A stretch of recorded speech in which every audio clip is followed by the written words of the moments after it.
Hello, Galaxy. I'm Chris Pirillo, and I'm about to share with you the top 10 most embarrassing tech fails of all time.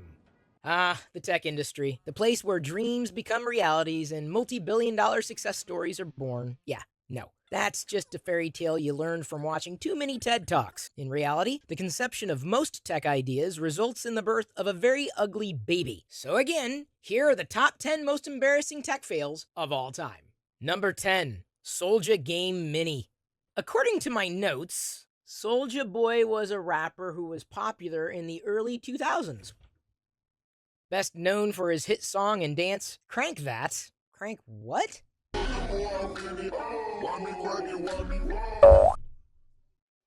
What most people don't know is that in 2018, Soulja Boy actually came out with his own gaming console called Soulja Game Mini. Yes, a guy woke up one day and decided to throw his hat, oversized jeans shorts, and his funky sunglasses into the video game arena, aka the most competitive tech industry. What could possibly go wrong? Well, turns out everything. Everything went wrong.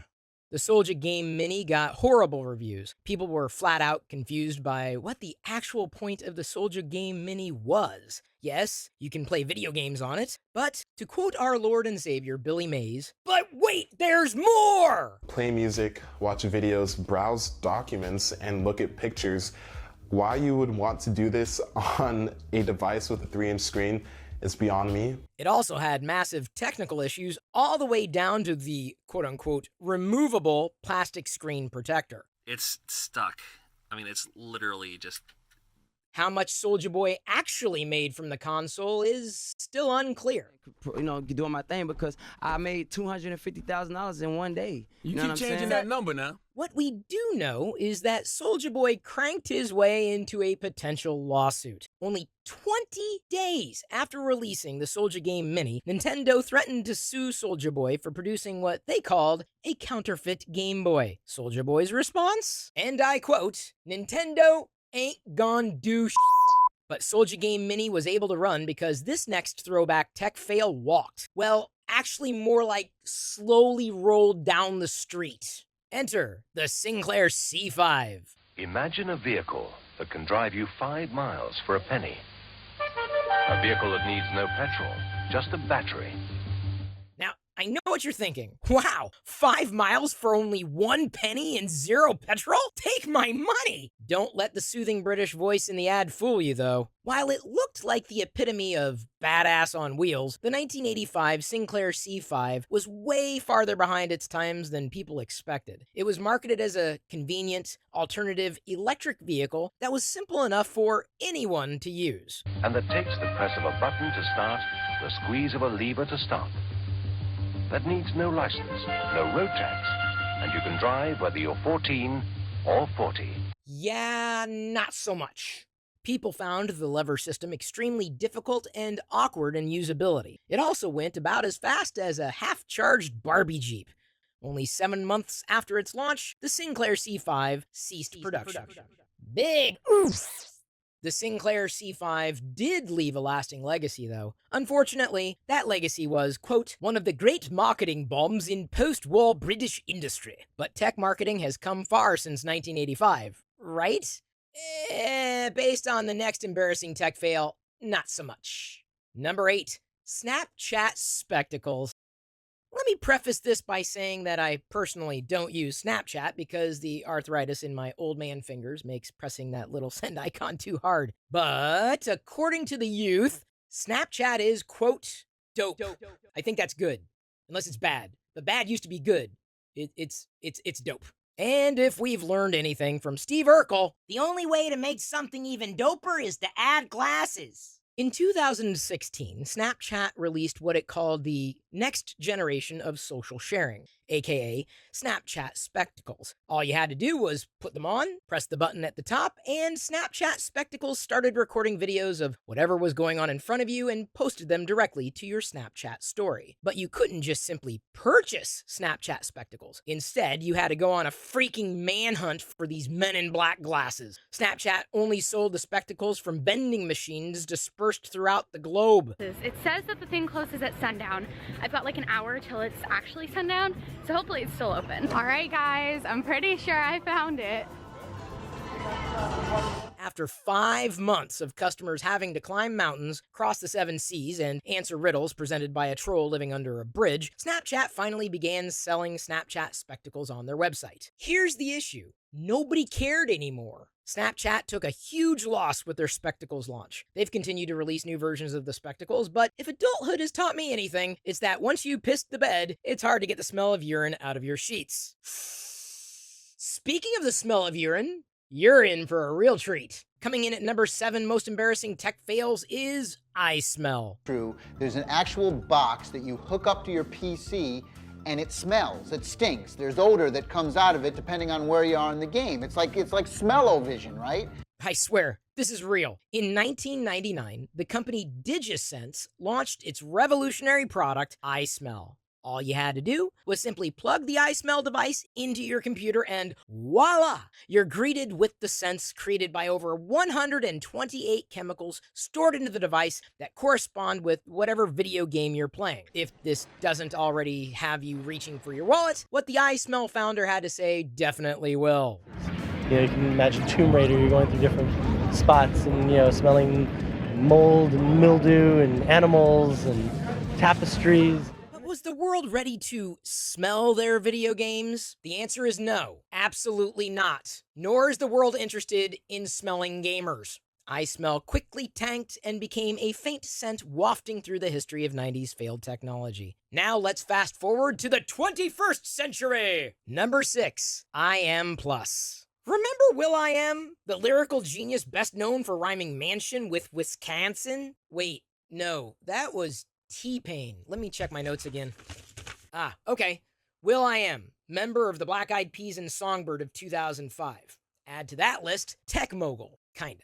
In 2012, will.i.am started his own tech company called will.i.am Plus. What followed was a downward spiral into the hole of tech failures. He started by launching iPhone accessories, mainly phone cases with sliding keyboards, but the slide-out keyboards didn't necessarily slide out. And will.i.am Plus's faulty tech accessories had customers saying, I.am pissed. Wasn't that also a Usenet news group at one point? Nevertheless, will.i.am persisted. will.i.am Plus's next big launch was the Pulse smartwatch. For a while, will.i.am kept the smartwatch his best-kept secret. And in public, you would walk around with a sock on your hand so no one could see. He eventually removed the sock, but the big reveal led to an even bigger flop. The Pulse smartwatch was riddled with issues. It was uncomfortable to wear, the touchscreen was glitchy, and it was basically unusable. One tech journalist, Dan Selfert, even wrote a review calling the Pulse smartwatch worst product I've touched all year. To this day, will.i.am continues to lose massive amounts of money over will.i.am Plus. I guess you could say that the tech industry is so 3008, and will.i.am Plus is so 2000 and late. But early 2000s hip-hop artists aren't the only ones prone to flubs. Big companies like Nintendo are not immune to embarrassing tech fails either. Number 5. Enter the Nintendo Virtual Boy. There's only one problem.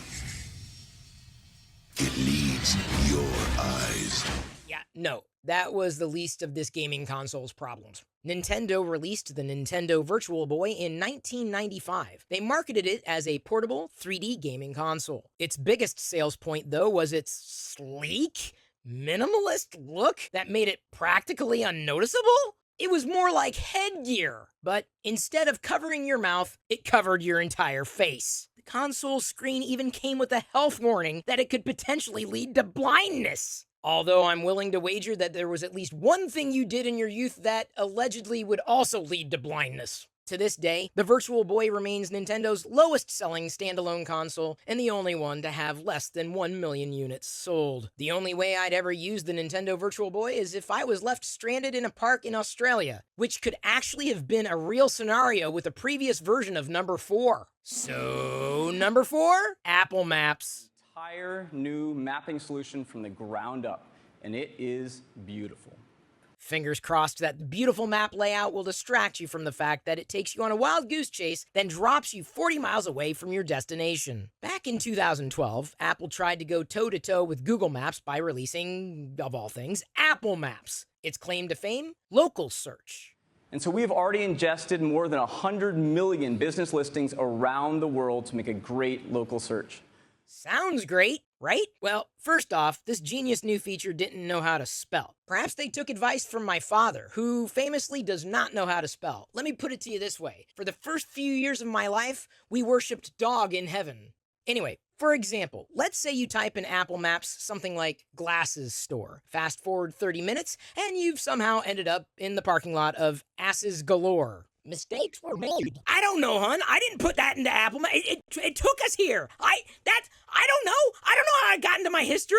Full disclosure, Asses Galore is the name of my new tech startup that optimizes the online buying and selling of donkeys. Investors needed. You don't want to miss out. It's a hot market. On top of that, Apple Maps wasn't so good at the whole giving you directions feature. For a group of 6 motorists in Australia, this digital flaw led to very real consequences. I've now stopped trusting Apple Maps, Google Maps, because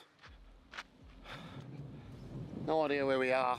The motorists from Down Under set out on an adventure and trusted Apple Maps to get them to their destination. All this led to them being stranded in an Australian national park under the beating sun with no food or water. They were 43 miles away from their intended destination, or however many kilometers that is. To make matters worse, they forgot to pack their Nintendo Virtual Boy! These were just 2 of the over 2 million errors Apple ended up having to fix in the app. But you know what's worse than having to fix 2 million technical errors? Losing $152 billion in market value in just 3 days. Which leads us to number 3, FTX crypto. How does one even begin to lose $152 billion in 3 days, you ask?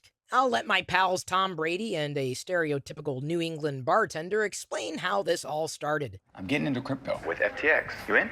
What providing gives 360-degree access to the crypto markets with the ability to trade everything from alts to DeFi. I believe I'm in, but still hate you. Understood. Take care. Best of the family. Thanks for the intro, guys. I'll see you at water polo practice tomorrow. This time, I hope my donkey doesn't drown. One of the biggest losses in stock market history all began in 2019 with a scruffy-haired kid with a dream. No, not me. This guy wanted to become the ultimate crypto bro. I'm referring to Sam Bankman-Fried, the CEO and co-founder of FTX. FTX is an exchange platform for buying and selling crypto. FTX started out with a bang and quickly drew in billions of dollars in investments. But that all came crashing down. In 2021, an article exposed Sam and FTX for using FTX's digital token, FTT, to fund Sam's other company, Alameda. He was also purposely misreporting FTX's profits and stealing over $3 million from his investors. And what do we call this, kids? Fraud. Fraud. Warning, if you hate catchy rhymes, please cover your ears. Turns out this crypto bro was actually a crypto foe, and his crypto no-nos resulted in court case woes. The former billionaire faces charges including wire fraud and money laundering, stemming from the dramatic collapse of his massive cryptocurrency exchange, FTX. Now keep in mind, FTX isn't the only tech company that has gone up in flames. Which brings us to number 2, the Samsung Galaxy Note 7. This phone is on fire! This phone is on fire! You probably know Samsung from its lifelong pursuit to become Apple by churning out the kind of smartphones your weird Uncle Carl swears by. Whoa, wait a minute. I do use Samsung devices. I have for a number of years. I mean, I'm not that weird, am I? Who wrote this script? In 2016, Samsung really thought they had the iPhone beat with their newest release, the Galaxy Note 7. This baby came equipped with a 5.7-inch screen, built-in security, and a handy stylus S Pen that you'll inevitably lose within a week after purchase. There's just one little catch. Hardly noticeable until it becomes very noticeable. Multiple consumers have now complained of explosions of their Galaxy Note 7 devices. The Galaxy Note 7s were catching on freaking fire. Not only did the smartphone come with a little stylus, but it also came with a warning. Turn off your Galaxy Note 7s immediately to avoid something like this. This warning was issued after one man's Galaxy Note 7 exploded and burned down his entire car. Samsung had to recall over 2.7 million devices, and this dumpster fire of a tech failure cost them over $15 billion. That's billion with a B, also seen at the beginning of words like boom. Possibly the only person who can rival the Galaxy Note 7's explosive behavior is the one and only Elon Musk. Can we just go one day without talking about Elon Musk? I guess today's not the day. Drum roll, please. Number 1, X. That's right. Coming in at the number 1 most embarrassing tech failure is X. What the hell is X? It's Twitter, just with one of the most confusing rebrands of all time. And who better to carry out this extremely confusing saga than the man who named his child X, what the hell is that character, A-12? I'm talking, of course, about Elon, I can't even say his name anymore without gagging. One thing's for sure, he's definitely not a cyborg. Back in October of 2022, Elon acquired Twitter for $44 billion. But this was the beginning of a massive downward spiral. And it keeps going and going and going. I don't know if it's going to stop. I mean, it's now plowed its way through half the planet. A few months after purchasing Twitter, Musk laid off around 3,700 employees, which was roughly half of Twitter's staff. 30 seconds left. 35 seconds. You have like an atomic clock. Oh, he's got his thing. Everybody here, we're all about to get fired from Twitter. From there, he basically looked loyal Twitter users in the eyes and said, "You know how you love being able to see tweets? Well, I decided to tweak that unlimited luxury. Also, I am definitely not a cyborg." At that point, Musk restricted users' Twitter access by only allowing them to view 500 tweets a day. Users continued to get more and more fed up with his erratic changes to Twitter. So, on July 23rd, 2023, he said, "Twitter? Oh, you mean X." And with the flicker of a light-up logo on the headquarters building, Twitter was now X, which equals the square root of delusion divided by the sum of one massive ego. Elon, if you're somehow watching this while your arm is plugged into an outlet recharging your battery, please listen. You screwed up. You bought a company that was a verb, which is basically every company's dream. Did you know what Yahoo would give just for people to say, "Let me Yahoo that"? Now, thanks to you, people can no longer tweet. They have to X. And not even your 5G Wi-Fi enabled brain will ever be powerful enough to make people say, "Let me X that." Yeah, I know, it's called post, but we can post anywhere. We used to tweet with you.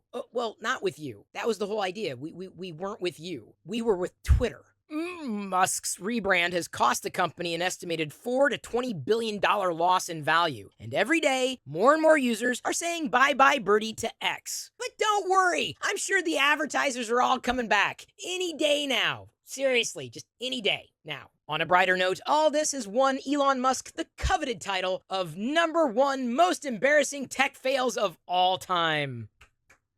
Bravo. You know, I'm really happy I didn't make this list. Did I miss a tech fail that you think should have been in this list? Please share it in a comment. Don't forget to like and subscribe, and if you are a werewolf, don't forget to like and subscribe. At this point, I'm going to leave you to your own devices.